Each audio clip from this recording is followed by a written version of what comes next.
What if the greatest game in the world was born from someone else's shadow? Dota 2 didn't arrive with cinematic trailers, or billion-dollar marketing jet rose from the ashes of a humble Warcraft 3 mod. But despite being just a mod, it didn't just survive, it conquered. While others faded, Dota 2 became a battleground where legends were born and broken. Because the truth is, Dota 2 wasn't built to impress, it was built to outlast. A decade later, it's more than a game, it's a legacy forged by players, not publishers. And if you've ever fought for the ancient, don't forget to like and subscribe, because this tale is yours too. It all kicked off in 2002 with a mod for Warcraft 3 called Defense of the Ancients, or Dota, a humble spark that would ignite a revolution in gaming and reshape the landscape of competitive play. Inspired by StarCraft's Aeon of Strife map, a custom scenario where players battled across lanes in a chaotic free-for-all, blending real-time strategy with team-based combat, developer Kyle Sommer, a then unknown modder with a passion for experimentation, harnessed Warcraft's world editor to craft a groundbreaking concept. Armed with the game's rudimentary tools, he painstakingly sculpted heroes like Pudge, whose grotesque meat hook became a symbol of precision and terror, requiring players to master its arc and timing, and Anti-Mage, a nimble counter to magic-wielding foes with his mana break ability, setting the stage for a 5v5 showdown. The objective was deceptively simple: destroy the enemy's ancient, a towering structure guarded by waves of minions, strategic defenses, and the ever-present threat of ambushes. Yet the gameplay unfolded as a labyrinthine challenge. Teamwork demanded split-second coordination amidst the cacophony of battle. Timing required nerve-wracking precision under the pressure of a ticking clock, and bold choices,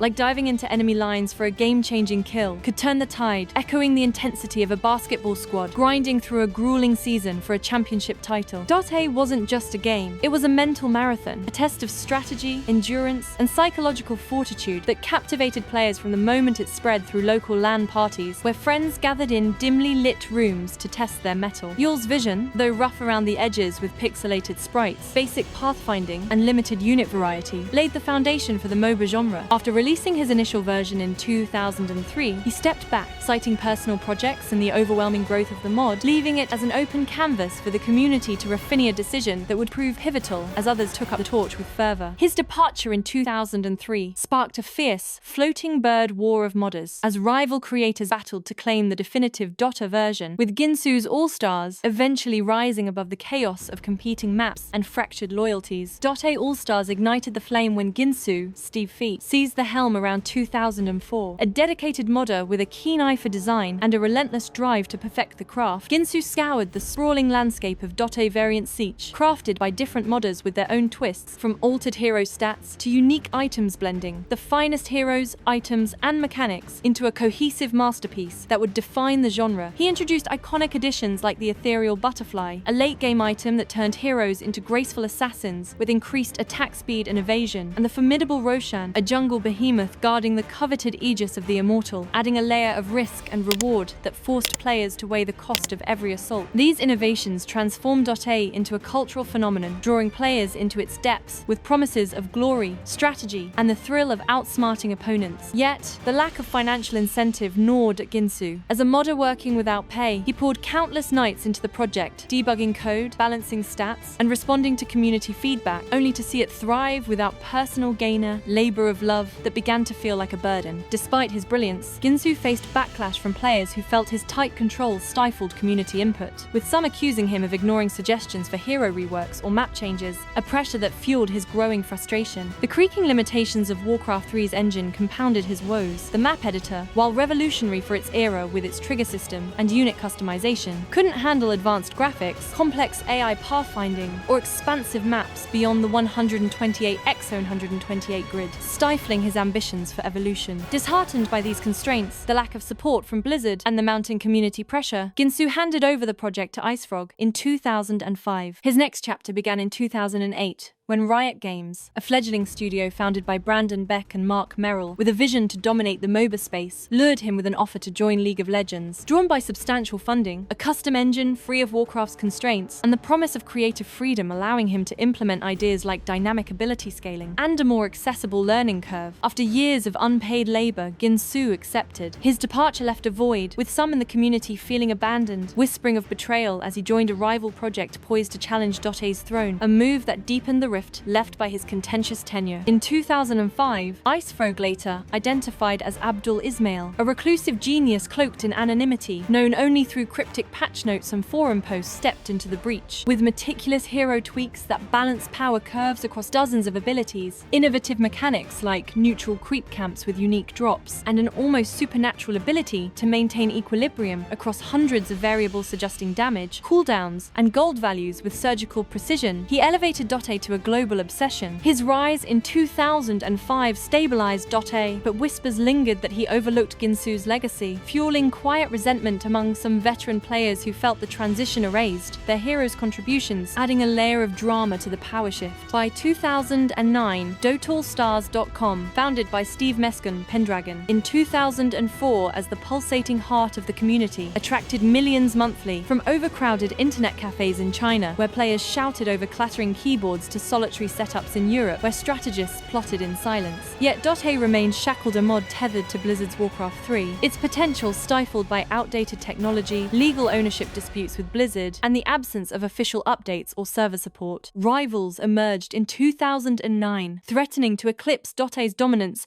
and fracture its legacy into rival factions. League of Legends, crafted by ex-Dota developers including Guinsoo and Pendragon, burst onto the scene with a streamlined experience and a proprietary engine built from scratch to avoid Warcraft's limitations, offering smoother animations and a more forgiving interface. Pendragon, who had joined Riot as community director in 2008 to shape its player base, stunned the Dota faithful by shutting down DotaAllstars.com in 2009, leaving a curt announcement that it would be archived for historical purposes. This move ignited a firestorm of outrage, as the forum was the sole lifeline for strategy sharing, patch notes, fan art, and the communal spirit that defined Dota's growth. Many accused him of redirecting the community to League, a charge fueled by his new role at Riot, the timing of the closure, and his public silence on the decision. Though no concrete evidence supports this conspiracy, the decision stemmed from deeper tensions. Pendragon clashed with IceFrog over the latter's collaboration with Heroes of Newerth developers without consultation, a move that sidelined Pendragon's influence as the community's unofficial steward, and he felt IceFrog diminished Guinsoo's foundational contributions, leading to a personal and professional rift that simmered beneath the surface. Some speculate Pendragon used the forum to diss IceFrog, posting veiled criticisms or sarcastic remarks that widened the divide, a theory supported by archived threads showing heated exchanges. The backlash was swift, with threads on alternative platforms like Play Dota erupting in anger, calling for boycotts and mourning the loss of their digital home. Heroes of Newerth launched in 2010, aiming to carve out its niche with a Dota-like experience, boasting improved graphics, dedicated servers, and a paid model, but it lacked the organic growth, passionate modding community,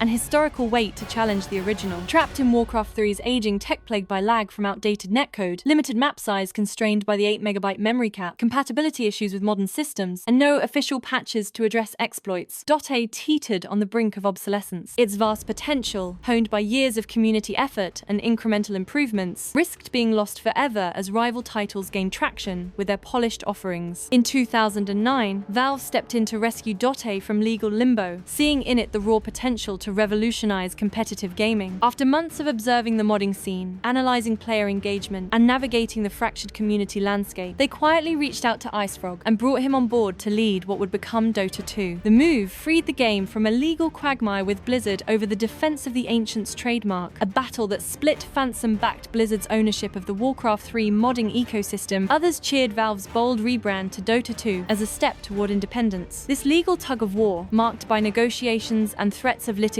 underscored the high stakes of Dota's evolution, with Valve ultimately securing rights to the name through a settlement that allowed creative freedom. Rebuilding the game on the Source 2 engine, they preserved Dota's signature mechanics, like precise, last-hitting, and iconic abilities, while upgrading visuals with dynamic lighting, networking for seamless global play, and scalability for a growing audience. Translating a Warcraft 3 mod into a full-fledged platform was no easy feat. It required new infrastructure, including advanced networking code to handle lag across continents, a robust update system to deploy patches globally, and a client architecture to manage the game's expanding complexity, all while debating the balance between modernization and mechanic fidelity under IceFrog's watchful eye. Dota 2 made its debut at the International in 2011 with a record-setting $1.6 million prize pool, funded partly by Valve's initial investment and early microtransactions on cosmetic items that sent shockwaves through the gaming world, signaling esports commercial potential and drawing comparisons to traditional sports leagues. Na'Vi clinched victory with daring plays, including a controversial Chen-Pudge hook strategy that dragged enemies to their doom using coordinated stuns and positioning, sparking heated debates. Some called it unfair exploitation of mechanics, arguing it broke the spirit of fair play, while others hailed it as genius improvisation that showcased Dota's depth. This moment underscored the game's thrive on unpredictability and set the stage for its esports legacy. Tioni marked Dota 2's rise, offering a free-to-play model with cosmetics, funding, development, and prize pools. Key patches like 6.7.8 refined pacing and balance based on community feedback. The 2013 compendium introduced player-driven funding, with prize pools hitting 10 million by TI4, though metas like Newbie's Deathball drew criticism. Valve responded with comeback mechanics in 6.82, deepening strategy. TI5 to TI6 saw dominance from EG and innovation from Wings, but events like the Shanghai Major were marred by tech issues. OG's underdog run at TI8 became legend, while Titan faced backlash over cancelled live events. In recent years, shrinking prize pools and poorly timed patches like 7.3 Forward before Tightwelve sparked debate, but the scene remains a benchmark for esports ambition and resilience. Dota 2's player count fell from 1.2 million in 2015 to 600,000 by 2024, driven by its steep learning curve and overwhelming complexity. The shift to Source 2 brought visual upgrades, talent trees, and powerful modding tools fueling hits like auto chess. Battle passes once pushed Titan's prize pool to 40 million, but later cuts sparked backlash. Balance patches like 6.88 and the talent system in 7.07